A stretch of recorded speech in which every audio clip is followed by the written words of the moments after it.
I have new details tonight about an endangered Douglas County teen last seen in Springfield. 13-year-old Haley Terrell disappeared from a home in the Seymour area on Friday. That's when her mom last saw her. Elizabeth Van Mitri joins us from the Comfort Inn on South Luster Avenue. And Elizabeth, we know this is the last place Jasmine's phone pinged. Yeah, so Jasmine's her custodial mom. We know that the phone pinged here and then that phone was shut off.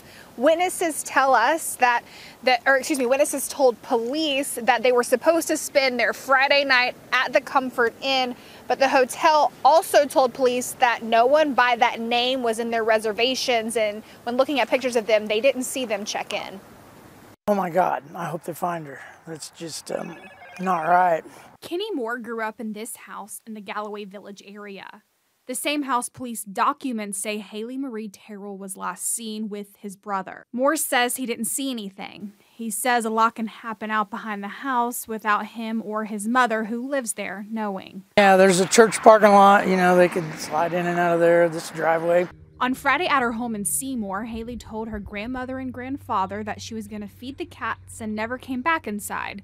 Police believe her older brother picked her up and drove her down State Highway Z in Douglas County. Her brother told police he dropped her off at this home in Galloway, where Haley's mom's friend took her to a local hotel. That's where they were planning to meet. This is the last time witnesses saw her. While Moore says he never saw that girl, he plans to keep his eyes open from here on out. Just watch. We're real close to Sequoia Park. Lots of people come through here, and the neighbors are good. So we'll all stick together.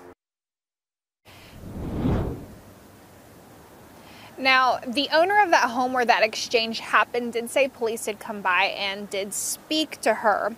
Now, I do want to point out that Jasmine doesn't have any legal rights to Haley. So I know I pointed that earlier. I wanted to point that out again. I also want to point out that Jasmine does have several felonies, 3 of those including endangerment of a child. Reporting in Springfield, Elizabeth Van Mitri. Paul, back to you.